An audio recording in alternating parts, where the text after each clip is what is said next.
Joining us now on the Wrestling Podcast with Simon and Maz, it is former World Heavyweight Champion, King of the Ring, Money in the Bank winner and Royal Rumble winner, the Celtic Warrior Sheamus. How's the crack, man? How you doing? Yeah, good, thanks. We were just going through your accomplishments earlier, and it's crazy to think that all of that is Whoa, the biggest accomplishment so far is the fact that a young girl at the Starlight Hospital painted my fingernails green. Wow, she's done a good job as well. Zoom up on those. She's done a great job. Yeah, it's a great job, right? Yeah. I didn't pay her anything. Show yours. That is just Show me just singled you. You took them off already? Oh, she's going to be so disappointed in you. So disappointed. You guys took it off.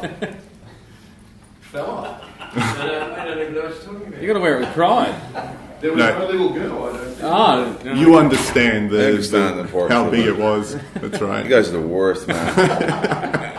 Yeah. How much time did she put in? No, it was like at least 15 minutes. At least 15 minutes. Anyway, that's the biggest accomplishment right there. You know, the Starlight Hospital, unbelievable. They do great work. Yeah. They do. They're amazing. I met a lot of amazing kids this morning. So, to me, that has been the highlight of the day so far. Yeah. It definitely won't be us, just so you know. It's 100%. Well, don't sell yourself short. It's a lot to live up to. Yeah. That's an interesting part of it, though. So you are here on a publicity tour. People would assume to talk about just the tour and the film, but you also do that charity work as well. How important as a superstar is that to you to reach out to kids in that way? That's very important because it's, when we get to some of that, it's special. We get to meet a lot of amazing kids. Kids who are braver than any adult I've met, myself included, and you see their face light up. It's pretty heartwarming, man. It hits you, it touches you. You know what I'm saying? Especially some of those Make-A-Wish kids as well. Bro, I'll be honest. If we don't walk out there appreciating what you have, then there's definitely something wrong with you. But it's definitely a cool experience to get to do that, especially to Make-A-Wish. And again, the Starlight today was incredible, and all the staff there are amazing too. They're just all there to make the kids happy, and they're all about the kids. Like all of them. I'm talking about like they're dressed up in those suits, right? Didn't they have all the suits on? Yeah. So they're all about the kids, and that's unbelievable. They're just so dedicated and devoted to them, and the kids love them. Yeah. The kids are a big fan of it. You could do, you can buy stands for iPhones. You don't have to. I know. But this isn't an iPhone, it's a Sony, and to get accessories for it is a real pain in the ass. You can't buy an iPhone? Or is that not I see. He's one of those ones that I'm one of those people who's trying to be cool and trying to be not different. buy an I Apple. thought it was cool. It's not cool to have a Sony phone. Yeah. I don't know. I don't judge him too much. The good people of Sony won't appreciate that, but that's cool. Are they paying you to have that phone? No, they're not. Then I think it's okay. Okay. Yeah. I'll tell them Sheamus said. Sorry, Sony's Sony, gotta for go. slagging you off, and the fact that you're not giving me any money to hold this phone. Maybe they will now, though. You could sellotape it to your head. Could I do that? Could I rest it No, on to your that? forehead, Could though. have just got a GoPro. Yeah. Or a GoPro would have been GoPro. good. GoPro. Would have been- Oh, really? We had to actually come prepared. This would have been a whole lot better. This is your first. This is great. A couple of We're guys learning a worked lot in radio about for this. 5 or 6 years. I We know. actually know This what is we're kind of doing. like this is the trial period. It's the beta version, right? Yeah. So we find out what we do wrong, we'll and see then we what- just make it in the list, and we go out and we get it right next Just so time. you know, he's on probation. Like next one he does, he'll be like, "Wow, you're so good at this. You're so prepared. With your, You had with a your GoPro." and And then I'll see the next guy with the phone. I'll be like, "What are you doing, man? yeah, man. GoPro. Well, What are I you evolved doing? beyond that. You know they have GoPros there. And I don't get any credit for anything. We've I'll got video delete that evidence. part of it. Well, Can't delete any of this. I'll never do an interview for you again. Okay, it'll all stay. The good people at Sony can, get stuffed. Yeah. Not all their emails are out there anyway. yeah, that's it. So we are leading into Money in the Bank. It's an event which you've got some history with. You competed against John Cena for the world title at a Money in the Bank event. You've won the Money in the Bank briefcase. Tore my shoulder in the Money in the Bank. Oh, yeah, my the gosh.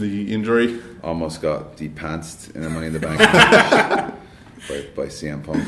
I almost pulled my pants off. I was hanging out of the hook with the briefcase.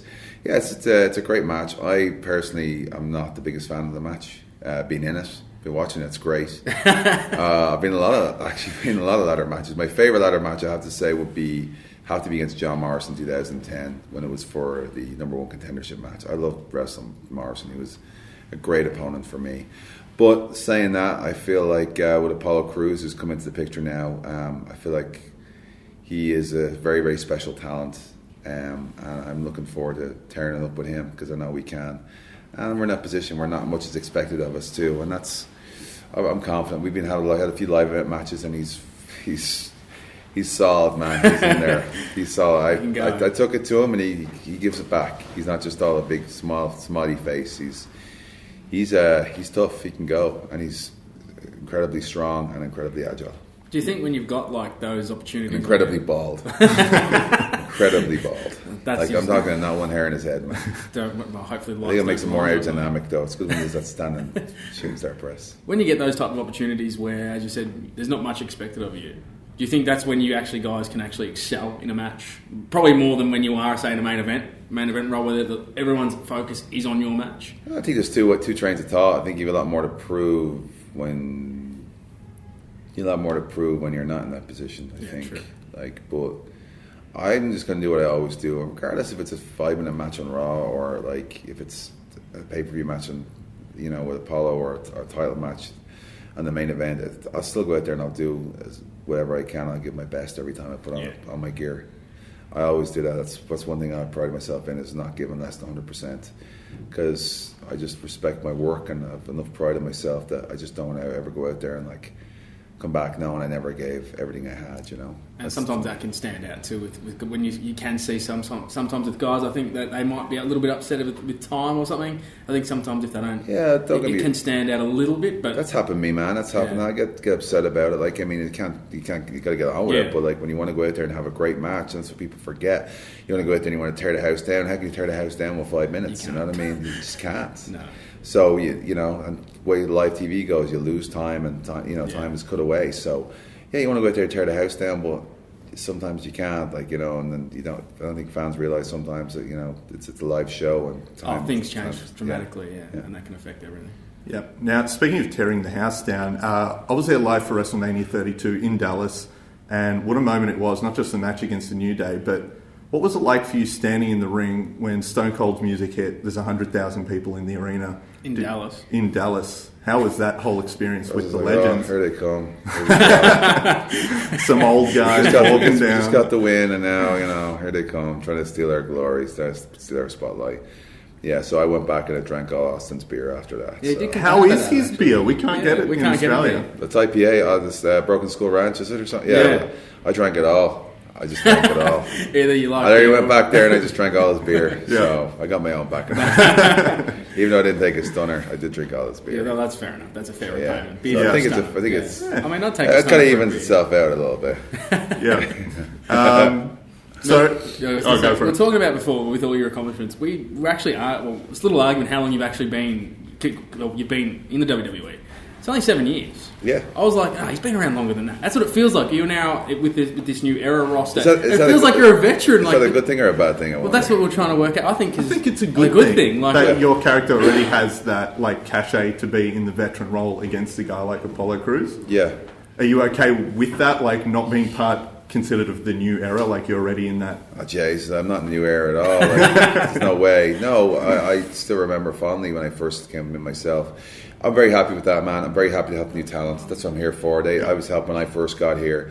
There's a lot of stuff that went around, I was Triple H's workout buddy when I first started, and I got favoritism. Not true at all. That story came because when I first got this, I debuted one day, and I was on the road here, and Triple H asked me if I wanted to go to the gym because I didn't know any of the guys in the roster, just to kind of help me settle in.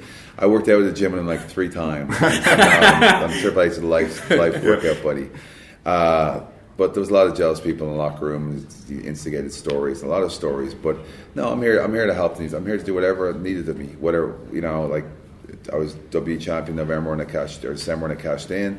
Did that League of Nations thing, which was complete. Just that could have been great. It wasn't. It was anything. It was the other way. But now we're back on our own. Rusev is doing great. He's US champion. Del Rio is in the Money in the Bank match, and I get an opportunity to help some of the new guys and get in there. And listen to me, it's entertainment, mate. At the end of the day, and as long as you're pushing yourself in your challenge, the people want new matches. They want new, fresh matches, and this is a fresh match for me, and not just the people, but also the fans. This is great for me as a wrestler too, to be able to get in there and have new, exciting matchups that people have never seen before because it's fresh. You always need fresh, I just said earlier on, I said if the people see me and Randy Orton one more time, they will literally start throwing themselves off the roof of their houses. So this is good. This is good. Yeah. Well, with that, you'd be very excited about the potential brand split. For me as a fan, the last brand split was fun, but this one, I feel with all the talent coming through NXT, the new era, this is going to be huge. I think this is going to be absolutely massive. I think wrestling. the biggest thing is it's live. SmackDown. I think the biggest thing for this is live. It's a fact. It's a live show. There's no more spoilers. SmackDown started to get stale when not stale, but started to lose its gloss when internet came out. Internet was evolving, and people already knew what the results were. So people are going in to watch SmackDown. They knew what was going to happen. Yeah. Not everybody did, but I think when it's live, it's live. You can't beat live TV. No. SmackDown has the potential to be bigger than Raw. Yeah. You know what I mean? And it's going to be competition again between both brands to put on the best matches and the best storylines, and that's really what it's going to boil down to. It's going to be real competition with each other. There's no taped show. It's both live. The mixture of rosters are going to be, people are going to be fresher. There's going to be less exposure for the guys. They're not going to be on TV twice a week now, and 8 times before pay-per-view. They'll be on 4 times. Yeah.